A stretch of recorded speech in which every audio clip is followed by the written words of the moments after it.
Habis kita review VA2732 kemarin, ternyata di segmen 27 inch ViewSonic juga ada kode VX2776-nya. Dan pas gue nyalain, panelnya terangnya itu nggak biasa nih. Apakah panelnya akan akurat dengan harga yang murah?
Selamat datang di GTD channel paling canggih di 2021. Kode monitor ini lengkapnya di VX2776 strip SH.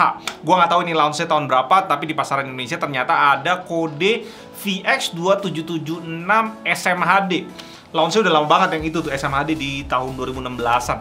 Dan dipatok dengan harga yang nggak worth it sama sekali, masih di 2,7 juta. Bodinya kalau dilihat dari depan itu sama, jadi kalian jangan sampai salah beli. Kode yang kita review hari ini belakangnya cuma SH, ingetin tuh. Dan monitor ini menarik, karena harganya beda 100.000 doang sama VA2732 di 2,4 juta. Sama-sama ViewSonic, sama-sama garansi 3 tahun full. Untuk bodinya, kalau kalian lihat di sini kualitasnya jauh banget di atas VA2732. Di sini padat, tebel plastiknya, kaki dan stand-nya juga terbuat dari besi. Walaupun desainnya nggak keren-keren banget, ya jauh lebih bagus lah kualitasnya dibanding plastikan full di VA2732 kemarin. Tapi karena ini tipe V, hati-hati karena jatuhin ke kiri dan kanannya tuh gampang banget. Dan dari kaki dan stand-nya kalian bisa langsung tahu kalau ini cuma bisa tilt doang. Desain bodi bagian belakang klasik aja sih, tipis bagian atas, menebal di bagian bawah. Ada face-nya 7,5 x 7,5 cm. Portnya juga udah di bawah, jadi enak buat kita pakein bracket di monitor ini. Nggak usah beli kabel L. 2 HDMI 1.4, di sub 3,5 mm audio out, dan port power. Ada logo ViewSonic yang gede banget di atas, bener-bener mau mejeng gitu logo. Lubang pembuangannya udah ngadep ke atas, nice, dan tombol untuk ngatur-ngatur OSD di bagian kiri belakang. Bagian depan udah bezel-less dan cukup tipis juga, triset bezel-nya di 0,6 cm. Kita masuk ke spek yang diklaim di website resmi ViewSonic. 27 inch Full HD resolution IPS panel flat. Refresh rate maksimumnya 75 Hz. Kalian mesti pakai HDMI karena port VGA cuma support sampai 60 Hz. Brightness 250 nit dengan kontras 1000:1. Panel bit depth-nya 6 bits plus FRC standar ini. Respon time-nya 4 millisecond. Monitor entry kita nggak perlu tes kualitas motion blur-nya lah ya. Untuk gaming nggak gimana-gimana. Color gamut diklaim NTSC 72% dan sRGB 100%. Segmen yang nggak boleh lupa, kelengkapan monitor. Ada manual book, keluarin obeng dan baut-bautnya. Ya. Oh shit, here we go again. Ini bisa saya buang aja. Baut-bautnya nggak ada di sini karena buat pasangin kaki dan stand di monitor ini. 2 kabel power beda kepala dan kabel HDMI. Next ke hal yang paling penting, kualitas panelnya kita tes pakai Datacolor Spider X. Sekaligus gue bandingin langsung sama AOC 27B2H dan ViewSonic VA2732. Color gamut hasilnya wow, cukup menantang. AOC bong, 98% sRGB, 77% Adobe RGB, 81% DCI-P3 dan 75% NTSC. Untuk brightness, wah ini baru GG. Maksimumnya tuh tinggi banget untuk monitor harga entry level dan membantai dua lainnya. 322,1 nits dengan kontras lumayan di 930:1 dan white point-nya agak kebiruan di 7600 Kelvin. Di color uniformity hasilnya bisa dibilang cukup seimbang lah ya dengan yang lainnya dan hasil ini cukup oke. Sayangnya di bagian luminous uniformity panelnya agak kurang bisa sama rata. Untuk brightness-nya di 9 titik pengetesan. Dua monitor ViewSonic ini kalah di bagian ini dibanding AOC. Dan di color akurasi menarik, dimana memang di biru 1F ngacir seperti pada umumnya monitor entry level. Tapi average-nya bisa sampai 0,85 delta E. Bisa mepetin AOC 27B2H lah dan membantai abis VA2732.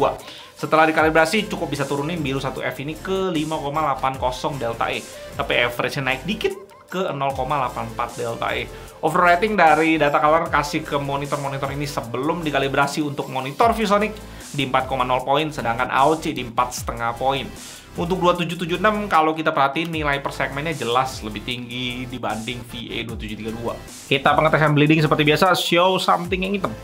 Langsung kelihatan sangat jelas. Untuk monitor ini gue nggak ada kesulitan ya untuk menyamakan apa yang mata gue lihat dengan yang kamera lihat. Jadi ISO-nya nggak usah tinggi-tinggi untuk nge-show bleeding yang banyak. Kelihatan lah sini. Bawah ada nggak tadi? Oh sini. Kiri dulu yang kelihatan. Kiri yang kelihatan, habis itu bawah sini harusnya ada tadi dikit. Ya ini nggak menjamin monitor yang kalian beli, monitor ini pasti bleeding atau pasti nggak bleeding. Kalau kalian hoki ya hoki gitu. Ya udah kayak ngegaca sih. Itu pengetesan kita untuk bleeding. Monitor di sebelah gue ini seperti gue udah ngomong tadi bisa kalian dapetin di 2,4 juta rupiah. Dan ViewSonic cover monitor ini di 3 tahun full. Saingannya di segmen yang sama yang bisa kalian beli di pasaran sebagai berikut: LG 27M K600 2,7 juta, AOC 27V2Q 2450, ViewSonic VA2732 2,3 juta, Dell S2721HN 3050 itu di atas 3 juta ngapain, Asus VA27EHE 2550, Samsung S27R 350 2,7 juta, dan HP P27H G4 2,6 juta. Jelas dari sisi perbedaan 100.000, 2776SH ini membantai VA2732. Membuat kita nggak perlu lihat VA2732 lagi, apalagi panelnya kurang akurat, kurang jelas. Jadi sekarang makin jelas nih pilihan yang bisa dipilih untuk 27 inch IPS 75Hz. Lu mau budget tanpa mikirin garansi, ambil AOC 27B2H. Itu udah akurat warnanya. Mau garansi 3 tahun dan mau bodinya lebih bagus dan nggak plastikan kayak AOC, ambil ViewSonic VX2776SH ini. Lu merasa ViewSonic ini masih kurang fleksibel karena cuma bisa tilt doang? Ada pilihan HP P27H G4 yang kemarin udah kita review. Full ergonomic stand plus speaker yang kenceng banget, itu bagus bodinya. Sisanya yang lain yang lebih mahal jauh tanpa value yang jelas kayaknya udah nggak usah kita bahas lagi. Dan dicuekin aja karena mereka nggak ada value yang bagus.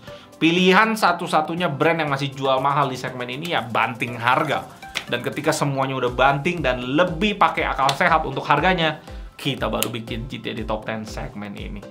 Dengan masalah di pasaran VGA pada naik harga gila-gilaan, secara nggak langsung pasti berdampak pada penjualan monitor di Indonesia.